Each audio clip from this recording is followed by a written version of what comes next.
Your Excellency, External Affairs Minister of the Republic of India, Dr. S. Jaishankar, Mr. Ambassador of the Republic of India to Germany, dear Ajit, honorary members of the Indian delegation, ambassadors, members of the German Council on Foreign Relations, distinguished guests, ladies and gentlemen. It is my distinct honor and great pleasure to welcome you, Mr. Minister, and your delegation to the premises of the German Council on Foreign Relations in Berlin. Allow me to express on behalf of DGAP my sincere gratitude that you have chosen this organization for a public appearance during a visit in Germany. Mr. Minister, your career is very impressive. You are the longest-serving Indian Foreign Affairs Minister since Nehru. Your earlier diplomatic career included postings as ambassador to the US, China, the Czech Republic. You also served in numerous important foreign policy endeavors of your country. In your PhDs, you specialized in nuclear diplomacy.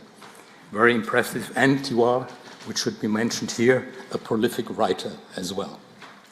You have agreed to enrich tonight's debate with your presence on an important subject: Germany and India, partners for global security and stability. Your visit to Germany, Mr. Minister, comes as an important moment in time. A few days ago, we celebrated the 25th anniversary of our strategic partnership. A new German government has just come into force.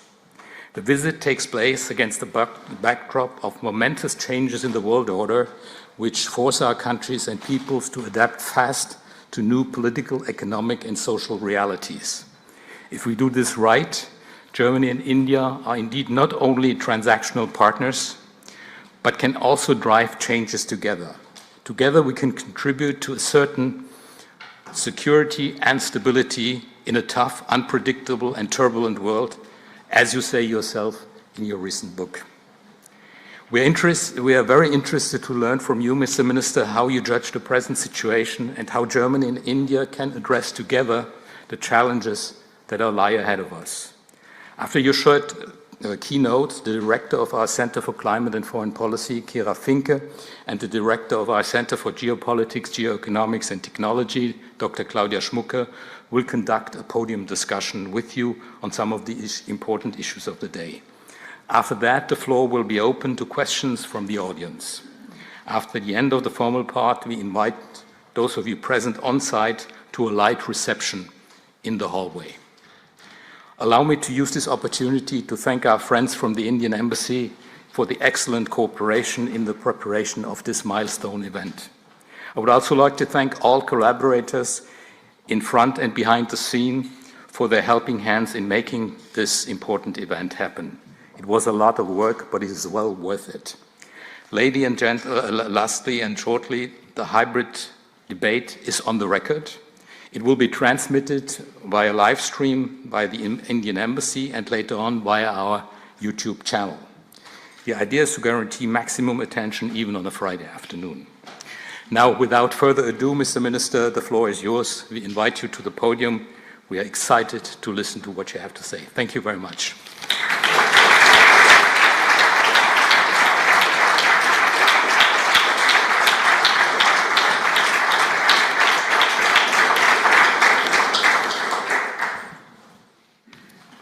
Dr. Rolf Nickel, distinguished guests, ladies and gentlemen, it's really a great pleasure to be with all of you this evening. I thought I'd make a few remarks to set the context and perhaps spend more time in a conversation. It's normally makes it more interesting for the audience and certainly more valuable for me. And let me begin, first of all, by drawing your attention to the logo behind me. I'm here in many ways to underline the 25th anniversary of our strategic partnership. I'm also here at a time when there's a new government in Berlin. It was my great privilege to talk to my German counterpart, Mr. Wadephul, on his first day in office. I mean, I had spoken to him before, but still on the first day in office. And to be here early in the tenure of this government, so that we really lose no time in forging a pathway towards taking, after 25 years, to look at the next 25 years and really see where we can take our relationship. I feel a particular kinship for DG Ape because I looked up there and found we were invented in the same year. I'm just as old as this organization.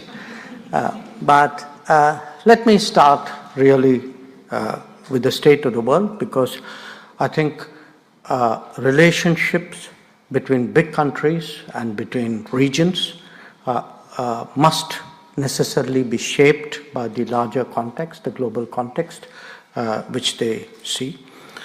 And I'm sure none of you would dispute today that this is a period of considerable political uncertainty, of great economic volatility, of technology concerns, concerns which may sometimes lead to descriptions like the chips war, but really much deeper when one looks at the immense possibilities and the considerable challenges of artificial intelligence, what the AI era holds for international relations, but for each one of us personally, is something which I think is still not exactly visible.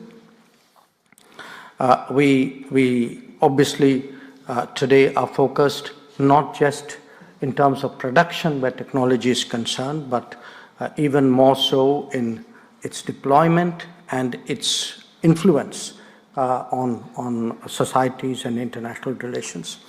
So the big picture today is really very much a conversation about reliable and resilient supply chains, about enhancing trust and transparency, especially in the digital domain, about realizing the centrality of data to our existence, and perhaps even today to the balance of power, of anxieties about health, food, and energy security, about continuing concerns on climate, because the headlines of the day may be more dramatic, but let's not forget that global warming does not stop because there's a change of government of administration in any capital, of actually worry about poverty, again a subject which has often dropped off the global discourse, and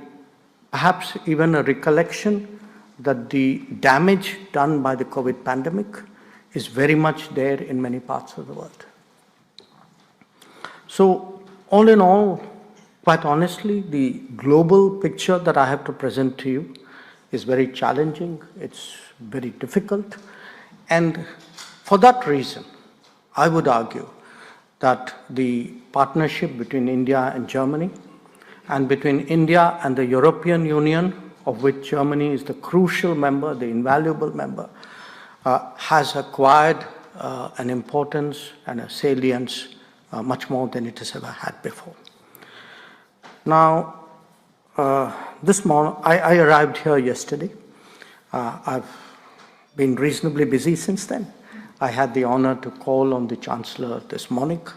I had a very, very good discussion with my counterpart, Mr. Johann Wadephul. I met the Energy and Economics Minister, Katarina Reisch.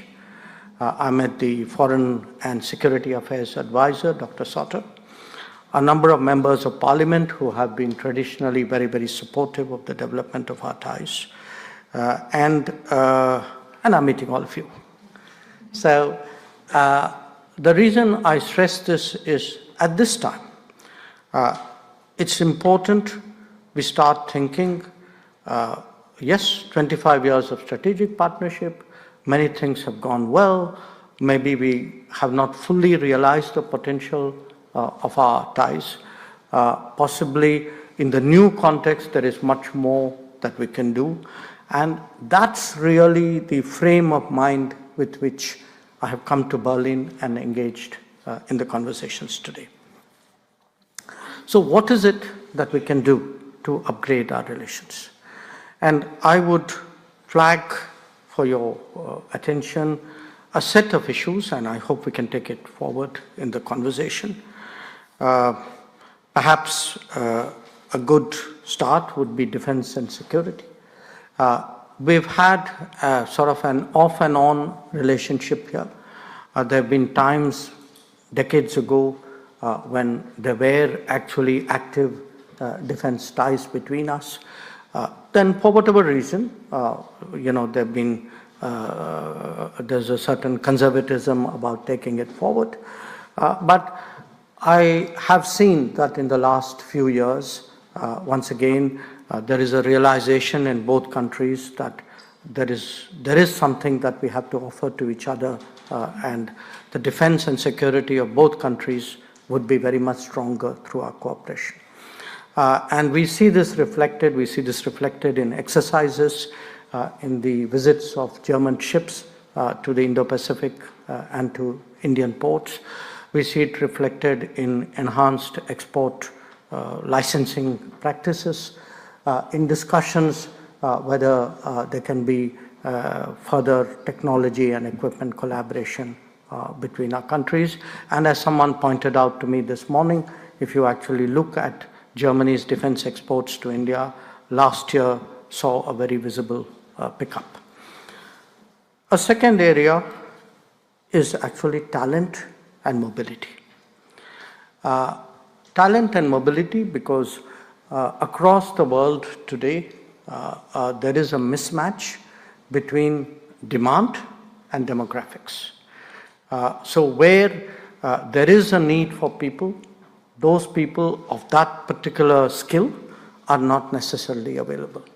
Now, it could be the skill to innovate and create and invent. It could also be the skill to service and ensure that that particular sector of society is well looked after. And here, I think India has something very special to offer. Our demographic curve at this moment is exactly in the place where we have the ability to fashion a global workforce and try to make it available as usefully as it can to the global workplace. Again, the last few years, we've made a good beginning. We had a mobility agreement 2 years ago. The number of talented, high-skilled Indians who come to Germany has increased significantly. And I can say I heard from the government, I heard from members of other parties, I heard from business enterprises, from German delegations visiting India, that they see this today as a very important requirement for the continued growth of the German economy. And our efforts certainly would be to prepare this workforce and deploy it in as optimal and mutually efficient way as we can. A third area is technology and digital AI, and there are different aspects to it. As I said, one which often has got a lot of attention is the semiconductor side. And just as Germany today is building up its semiconductor capacity, so is India. When different countries, but who are in terms of the worldview and the comfort levels and the way they intuitively deal with each other are comfortable, I would say parallel developments can reinforce each other. And we've seen a very conscious effort made really to harness the Indian talent into the semiconductor and microelectronics industry. And on our part, again, we are, after a very long gap, we are building a fab in India. There are a number of big projects in the ATMP spectrum which are coming up. And how do we make really the world more secure in terms of trusted availability of chips is, I think, a shared goal for our two countries. When it comes to AI, I draw your attention to many of you would be familiar with the big debates. At a very conceptual level, I would say, you have models which are very state-driven at one extreme and very radically enterprise-driven at another. So you have complete control on one side and ostensible non-control on the other, but a lot of influence there. And there are a lot of viewpoints in between which put a certain value to privacy, to the rights of citizens, to the security of our personal data. And I think it's a conversation which is very important. And certainly I would argue that India and the European Union, Germany, would have positions, not obviously identical, but somewhere in between the two extreme positions. I then refer to sustainability because green growth has been, again, a very notable feature of our cooperation. In the last decade, Germany has been an important partner as India embraced renewables and solar energy. The collaboration that we did has really helped today to create a very significant renewable energy component in the Indian economy. But now we have to look at the next phase, and for us, again, we look at the era of green hydrogen and green ammonia and see here what it is that we can do together collaboratively to make their potential more realizable. I had spoken about talent. I had spoken about also the fact that we would like to grow our business. Of course, right now, relatively speaking, using our own history as a benchmark, our trade figures look good, but in comparison with many other important relationships, I think there's a long way we have to go. Our bilateral trade has just crossed $50 billion, but we surely feel that two countries which are the third and fourth largest economy of the world can do better than that. And I will touch on that later. We do believe that concluding an FTA with the European Union could make a very big difference. So when we look ahead, as I said, the next 25 years, what are the goals we set for ourselves? What are the targets what are the ambitions we should be having? I think a lot of it has to do with the progress and growth of India. Because in that progress and growth, there will be new opportunities that will arise. And let me give you a few examples. You have a very strong railway sector. Now, we are today heavily investing in the expansion and modernization of railways. Investing to the extent that every year last few years, we've been laying about 4,000 kilometers of new track every year. That's about roughly 12 kilometers of railway track every day. Similarly, if one looks at the road infrastructure, and again, the consequences of that, you have in India on an average day between about 25 to 30 kilometers of highway which are being built. If you look at airports, we on an average do between 6 to 7 new airports a year, which really means that much bigger a demand for air transportation and aircraft. And I don't need to remind you that Airbus is a shared enterprise in this geography. Similarly, if one looks at metro, every year there's one or two cities which have had a new metro network which has been completed.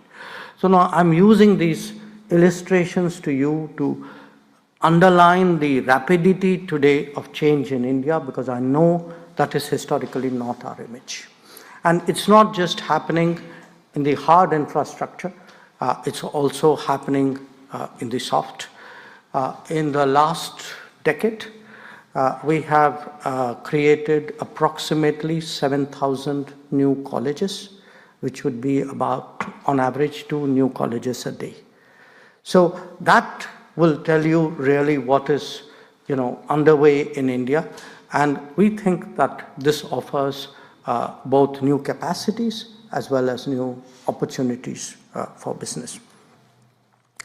Now, moving beyond that, of course, as 2 big and influential countries, we understandably are worried about the world.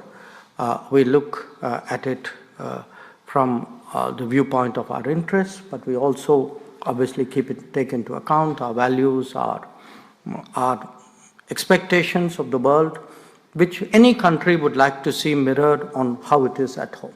That's a very natural trait. And here I would argue that it's important that we find, develop and deepen the common ground between us. We live in different continents. We have different levels of development. Our population size is not the same. But it's important, because often how we think about the world depends on, where we are and what we are, where we want to go and what is possible for us, what are the understandings and arrangements and accommodations we make. Because it is, my business is a business of realists, not of cynics, but of realists. And for us today, the more we engage with each other, the more we work with each other, I would argue that, 2 countries located in different continents at different levels of development can find a very large common ground for us together to influence the world.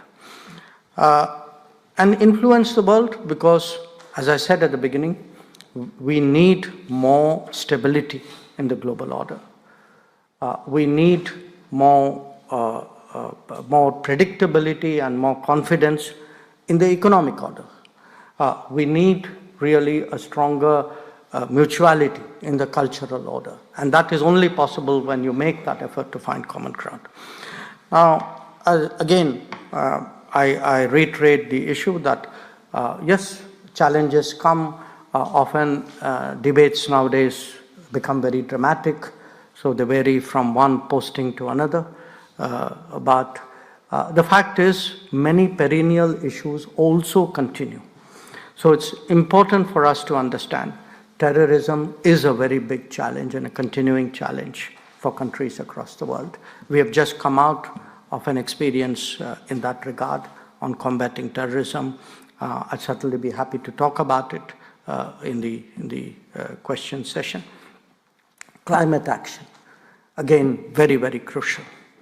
Poverty reduction, connectivity, because we want connectivity which is not controlled by single power, which is in many ways a shared, collaborative global enterprise. Conflicts, we have right now 2 big conflicts going on in the world simultaneously, each one of which has actually had a profound ripple impact well beyond its region. Reform of the United Nations. Here again, India and Germany are part of a group called G4, which has been trying to press for a much more contemporary United Nations. So there is a global agenda. There should be an effort for deeper conversations. We need to build up a stronger bilateral collaboration. And much of that, in my view, can be achieved or can be furthered by an expeditious conclusion of an India-European free trade agreement.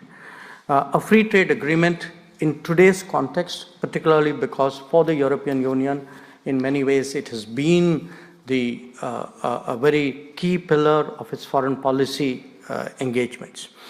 But I would certainly argue that in today's context, to conclude an FTA agreement has a significance beyond trade, beyond investment, beyond economics. I think it would send a message today that India and the European Union, India and Germany are prepared to come together to, as I say, build a deeper, closer, stronger relationship, so that the next time we put some round number on a chart like that, I think we will have concrete achievements and realized ambitions for us to talk about.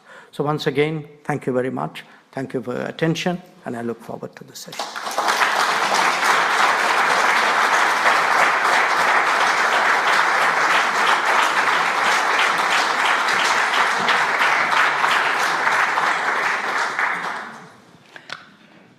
Your Excellency, thank you very much for your strong input on the importance and the future of the strategic partnership between India and Germany, and also about the relationship between India and the European Union. You mentioned, I think, a lot of relevant topics like AI and data, resilient supply chains, energy security, climate and defense that are relevant for India, but relevant for Germany as well. So there are a lot of topics where we can see a lot of potential for cooperation. My colleague, Dr. Kira Finke, and I would like to come back to a couple of points and maybe dive deeper into the topics that you already mentioned. As Ambassador Nickel mentioned, we will first have a discussion among ourselves and then later open up the floor to the audience. And I would now hand over to my colleague. Thank you, Minister Jaishankar. I will jump right into the questions if you allow me. So Germany's past government published a focus on India strategy paper. And you have mentioned our strategic partnership. We have now a new government. What are your expectations for our bilateral relations? My expectations are high for two reasons.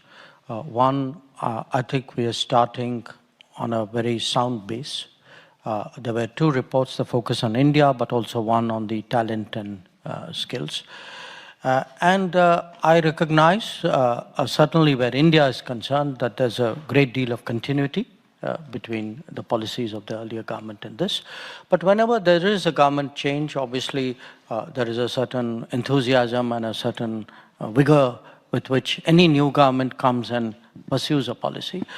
And as I said, for me, the new government came in on the first day of the new government. I had a conversation with Mr Wadephul, and I'm here really within the first 2 weeks of the government, and that should tell you really both our interest and that of the government.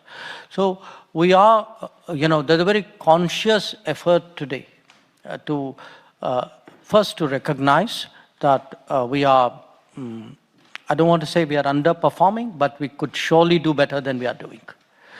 And there are definitely areas which, if we put our minds to it, if we make that effort, there will be many, many more things we can do. And as I said, one part of it is what happens between us bilaterally, but also the fact that we are both countries whose influence is not small. And when we start talking with each other and when we try to develop common ground and then discuss what we should be doing, that also has an impact on the world. So I have high ambitions. I mean, that is the reason I'm here. And I can tell you, as I leave tomorrow, the expectations with which I came in are even higher. I mean, everything I have heard today, everybody I met today has only given me that sense that, yes, this is something which both of us share and want to take forward. Thank you very much. I'm very glad to hear about the high expectations. I think there's a similar feeling here in Germany about the importance of closer relationship with India. Now let me come back to trade and to the free trade agreement that you already mentioned. So India and the EU have been negotiating a free trade agreement for several years or maybe even decades. Mm-hmm. With big gaps in between. With big gaps in between, yes. And when European Commission President Ursula von der Leyen came to New Delhi in February, she decided together with Indian Prime Minister Narendra Modi to finish the agreement at the end of this year in 2025. So what would you say, how has the importance risen of this free trade agreement in the current geo-economic environment and in the current uncertainties that we see in trade? And what is needed to make the outcome of the negotiations to achieve an ambitious outcome? You know, I think our negotiations started about 22 or 23 years ago. But I was very relieved once I was somewhere else in the world and they told me their negotiations were even longer than that. So it made me feel a little better. But why I mention it is, if you look at the 2 decades that of this period, both of us have changed considerably. Our capacities have changed. The world has changed. You know, what is, what we would define as our key interests in economic interests or other interests linked to the FTA has also changed. So, so even as we keep talking, in a way, it's like the objectives change as the negotiations progress. And as said, there were times when we did not, frankly, negotiate for some years, for whatever reason. So I regard frankly, so encouraged by my visit here to Berlin. I was also equally encouraged by the visit of the College of Commissioners, EU Commissioners to India. If 21 commissioners came together, typically, I must confess, perhaps 2 or 3 ministers of the Indian government normally deal with Brussels. The foreign minister, maybe the trade minister, the finance minister. But when 21 commissioners come and meet their 21 or more counterparts, and that too again very early in the term, what it does is it immediately sets up a kind of a grid between the Indian system and the EU system. So different parts, all sorts of issues, digital issues, labor issues, sustainability issues, women's development issues, all these start moving because now people are talking to each other instead of funneling everything through 1 or 2 channels. So we very highly value, President von der Leyen's decision to actually bring this whole delegation and spend those 2 days in India so that everybody sits down and gets to know their counterpart and gets to take this forward. In terms of the actual negotiations, it is, my understanding is that it is progressing. I talk regularly to our trade minister. In fact, I spoke to him yesterday. And I think in the next few days, it's very likely that he would be again in Brussels. And, it's not my right really to speak about the details of the negotiations because it is not my direct jurisdiction.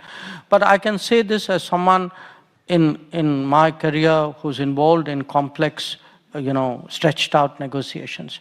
First, if there is a political will, if there's a strong political direction to get the job done, I think the negotiators are that much more willing to find solutions than they would.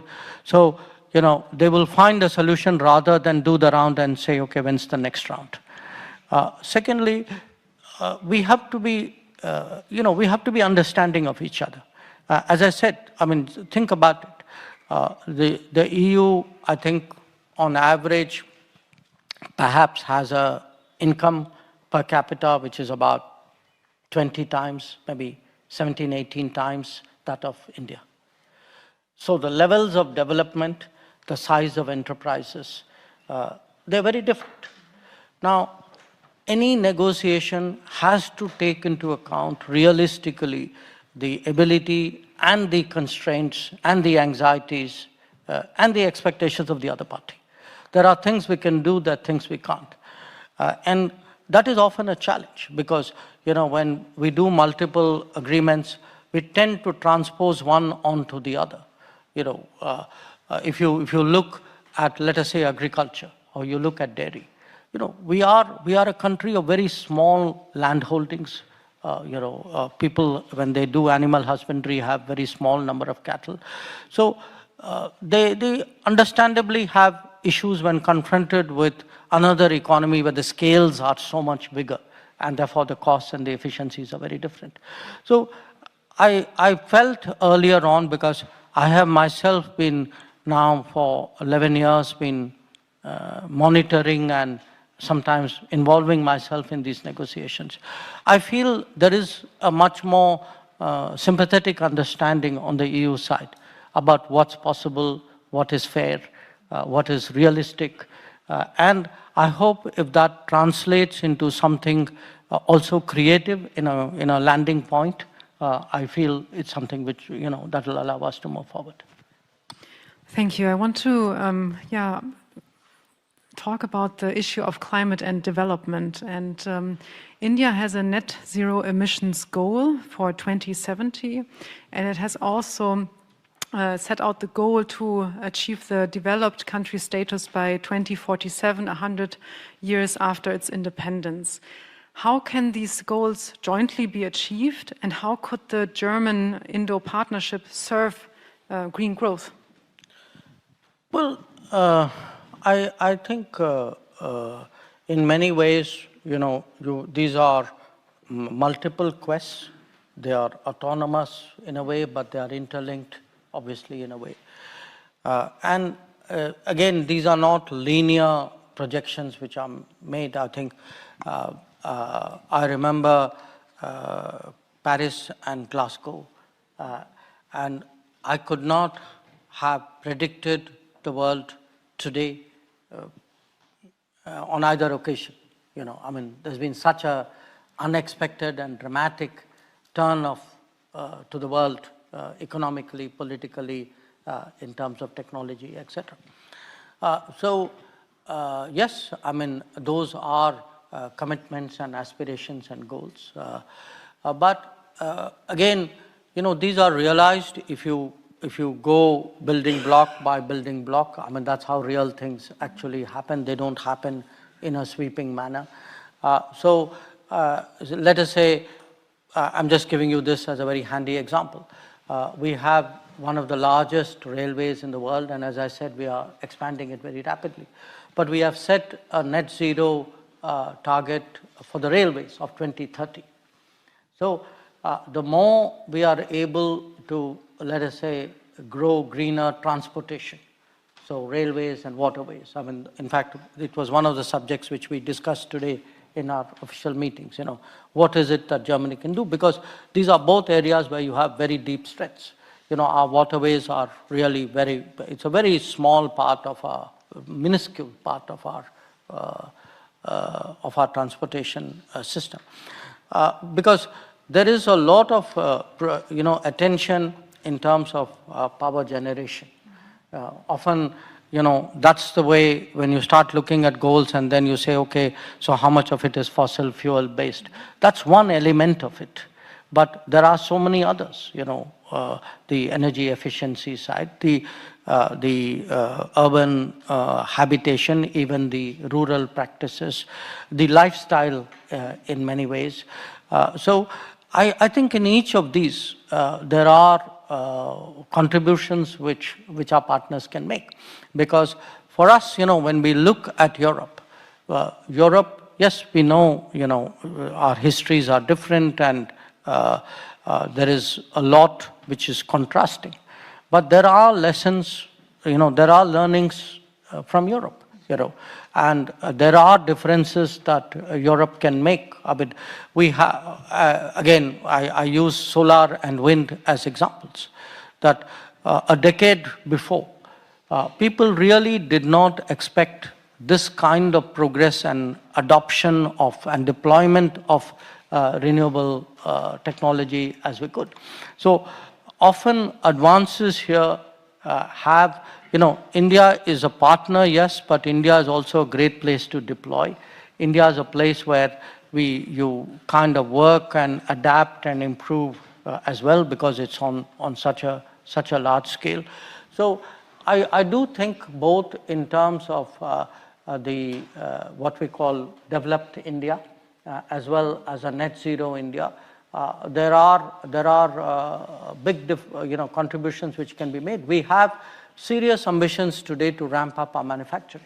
If you look at the manufacturing percentage of our economy, it is, in my view, it is unnaturally low, and it is because in the past we did not make the necessary investments or create the manufacturing ecosystem. You know, when I spoke about today the advances on infrastructure, such an infrastructure, the kind which I'm talking about, is necessary for manufacturing, because without that, the cost efficiencies won't happen. Nobody's going to set up factories if your ports are congested and your roads are narrow. So here again, we see, to me, a resilient supply chain would, at the end of the day, contribute to both a greener, cleaner growth pattern as well as actually a developed India. So it's a kind of a total package, and so I would argue really for overall closer relations rather than sectorally close relations.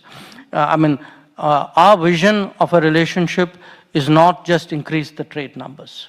To me, the metric would be, let us say, more academic exchanges, more trade certainly, more, sort of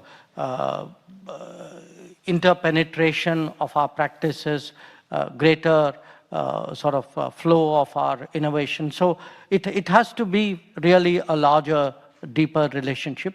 And I think politically, culturally, we are prepared for it today with Europe. Thank you. You mentioned that India, and I think Germany also, is interested in a greater and larger relationship. And this is where my question comes into place. I would like to turn the focus on the Indo-Pacific. So in what ways can India and Germany enhance their cooperation in the Indo-Pacific region, not only in trade, but also with regard to the security challenges that we face in the Indo-Pacific? The Indo-Pacific has, of course, its own set of issues. Security is one of them. But I would actually point to a different concept, which is how do we give countries in the Indo-Pacific more choices? If countries in the Indo-Pacific have a single choice, they're railroaded along a certain path and they develop the dependencies, and frankly, they're put in a very unenviable position. So one part of what we are trying to do really in the Indo-Pacific is to give different countries different options in various domains. Let us say, I'm using again an example, telecom, or digital infrastructure, or maybe space-based applications, or health choices. During COVID, for example, what we tried to do in the Indo-Pacific was really to see if countries of that region could get expeditious access to vaccines. And, some of it we did in a national capacity, some of it did as a quad enterprise, but a lot of it was done by Gavi. And Gavi was a very European-driven effort. If you take the development or I would say the socio-economic side, so giving choices is one. The second part of it is really stepping up in terms of the global goods, because historically, much of the world, and certainly Indo-Pacific, I think have, almost reflexively turned to the United States when something happens. And we have to recognize that there is a evolution, and perhaps now more than an evolution, in how the United States is engaging with the world. What is its stance, what is its posture, what is its willingness to commit resources and undertake responsibilities.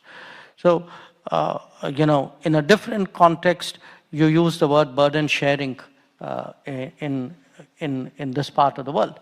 But if one looks, for example, at if there is a disaster, if there's a typhoon, so who comes today to help? I remember in 2004, when there was that big tsunami, we had actually The bulk of the response came from the US, from India, to some extent from Japan, some from Europe, perhaps a little bit from Australia. Today, if you look at the last, say, 5 years in the Indo-Pacific space, I just give you a recent example. There was a huge earthquake with an enormous loss of life in Myanmar. Now, it's very interesting. Who went in? Where were the teams which, which arrived there on the first day? Who did the search and rescue? Who set up shelters? Who created the mobile hospitals? It was actually basically India and China. So I put it to you that there is also today, in a way, a deficit in global goods. So one part of it is give the choices, but the other part is how do we collectively, collaboratively address many of these needs. And we do feel there is a intent certainly on the part of Europe to do it. But intent by itself won't work if you don't have partners who make it possible. And it's an analogy not with a European country, but I think the concept you will understand. If we have to do something in the Pacific Islands today, there was a big, I think a mudslide. I mean, a lot of people lost their lives in Papua New Guinea. What we did was, we have an arrangement with Australia, which partly came out of the Quad, where our relief and our supplies went into Australia. And then they took it on from there to Papua New Guinea. So I would argue that we need, between Europe and India, and certainly Germany and India, because you are so crucial here, to create now new modes of collaboration to deal with global crisis and these kinds of happenings, because the old 911 number is not going to work. Thank you for these thoughts. You have mentioned in your opening remarks the issue of terrorism, and we have all witnessed the horrific attacks in Pahalgam. I would like to ask you, what are the international implications of the conflict in Kashmir with regards to China, Russia, the US? Okay. Look, first of all, this was not a conflict in Kashmir. This was a terrorist attack. And a terrorist attack which is part of a pattern which has not only targeted the Union Territory of Jammu and Kashmir, but other parts of India as well. So it's very important to clarify, because when you project it as a conflict, you're really putting the perpetrator and the victim, without meaning to, I understand, at the same level. So this was a horrific, particularly brutal terrorist attack, because it was meant to create a fear psychosis and destroy the tourism economy of Kashmir, which is the mainstay. And it was also meant, in a way, to sow religious discord, the manner in which it was done. So what we were responding to was terrorism. And when we respond to such an attack, I think there was a lot of international understanding. So it was very, to me, it was telling that the UN Security Council, 3 days after the attack, actually issued a statement saying that the people who did it should be brought to justice, they should be held accountable. And that is exactly what we did on the 7th of May. So we targeted terrorist headquarters and terrorist centers. And our campaign is against terrorists.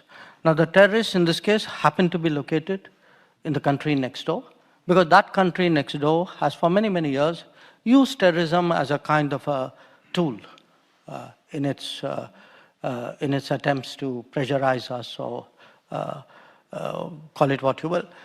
So in a way, I'm laboring the point, but I'm doing it because, when it comes to terrorism, I think today, there's virtually no country which would say, I approve of what is done, or no country which would say, I don't condemn what was done. And if I were to say, I have the right to defend myself, my people, I have the right to secure my country, I think much of the world would agree with me. And I'm happy to say that Germany does. We are very encouraged both by the very early condemnation of the terrorist attack, as well as the very clear message which we got on the 7th of May, and again today from Minister Wadephul, that Germany recognizes India's right to defend itself against terrorism. Thank you so much for answering a broad range of questions. If time allows, I would probably have three questions from the audience really briefly, and then hand back to you also for final remarks. One question over here, one question over there, and the last question over there. Please really briefly introduce yourself and pose a question.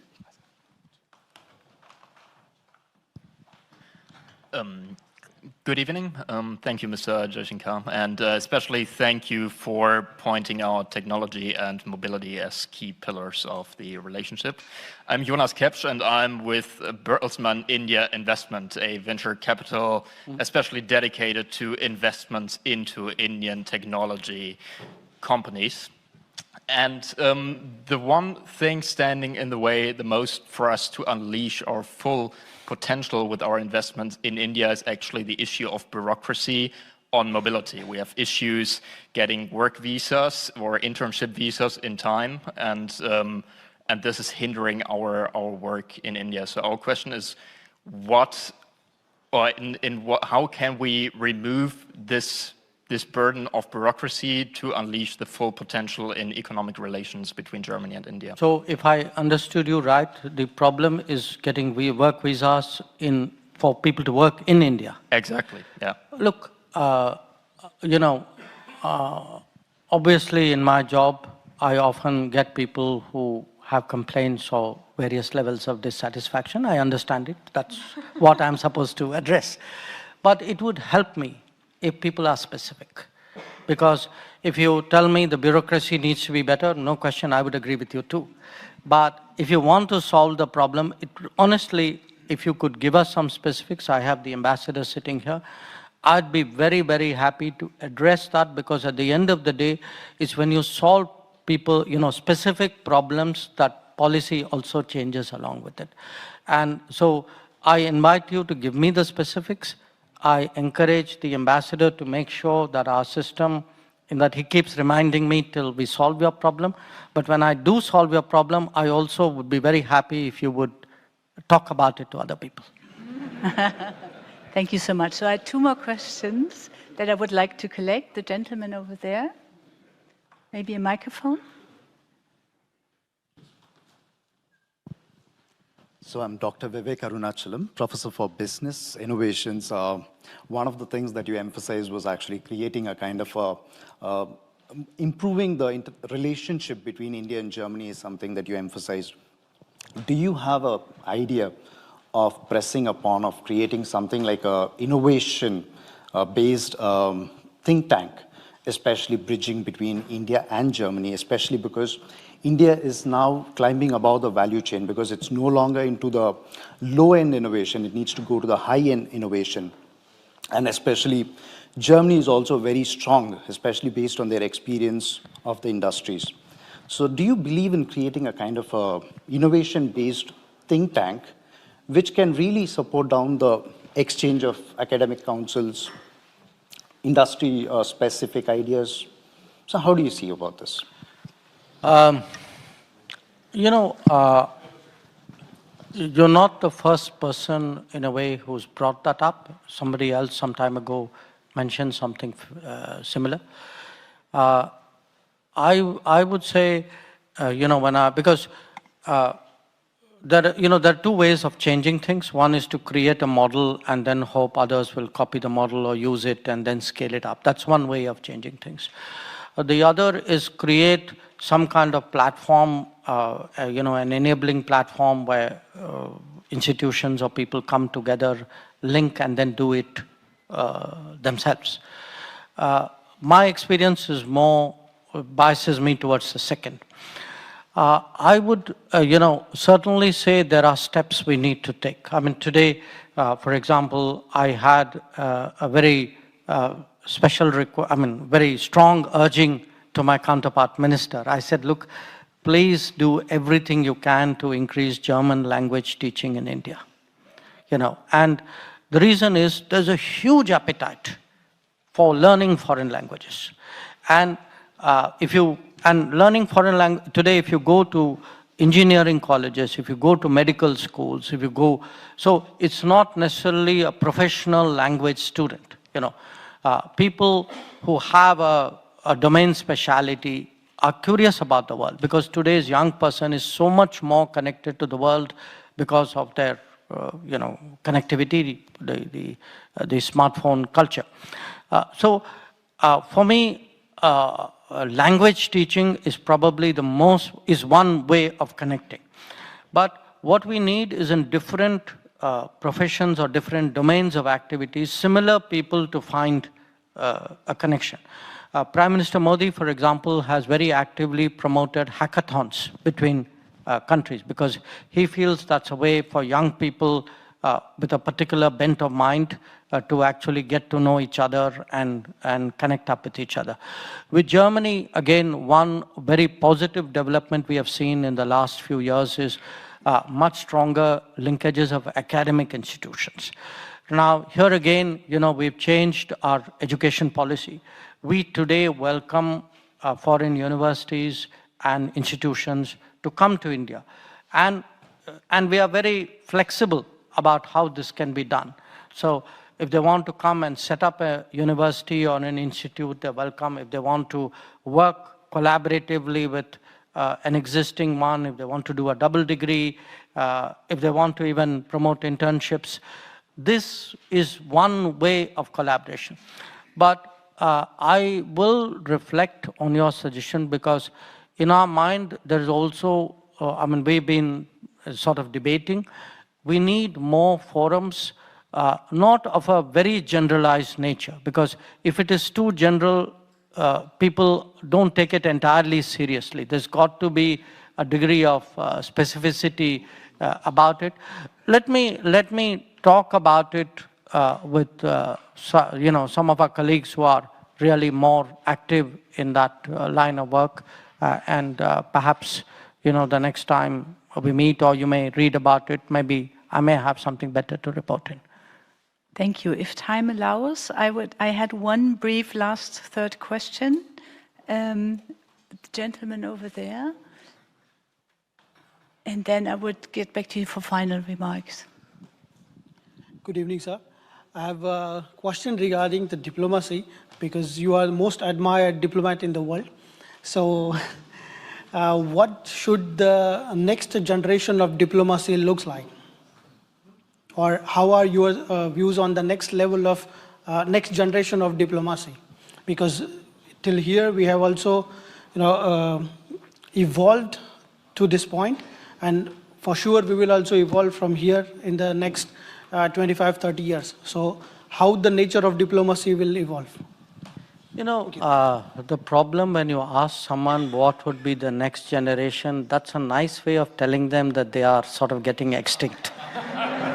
So you are saying, your time is over, what would be the evolution looking like? So I take that in this, in the right spirit. But, again, I'm really reflecting even, let us say, the last decade or two. I think in many ways, the traditional ways of diplomacy, and that's not just, how you dress and how you, first of all, the complexity of the world has increased.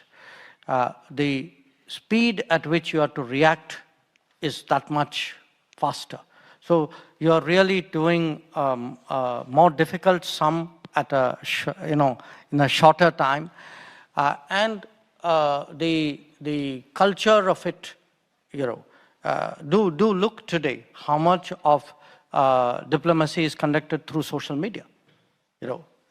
Now 5 years ago, people were even hesitant to go on to the social media because it was viewed as too unstable an environment, you know, and you post something quickly and maybe you made a mistake and, you know, there are all the worries which accompany that.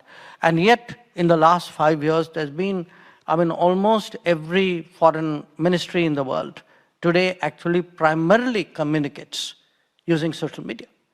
So, and again, as I said, it's also more complex. You know, you can't, you have to specialize at one level, but also connect that speciality.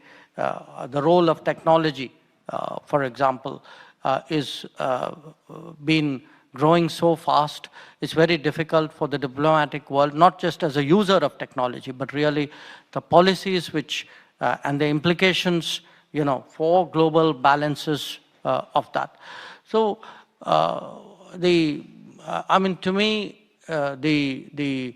it's like you've got to be faster, smarter, more informed, more of a specialist, yet paradoxically more of an integrator at the same time. So in some ways, it is a harder profession. It is a harder profession because the standards are higher and the margin of error is less. So it's tough. So I hope I have your sympathy.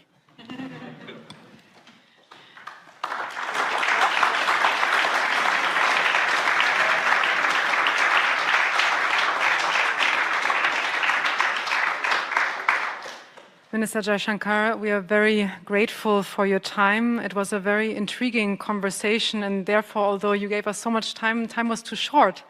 And we take a lot away from this. And I would also like to thank the Indian Embassy who have helped prepare with us this important event. Thank you again for gracing us with your attendance here at DGRP, and we would love to welcome you back again soon. Thank you very much.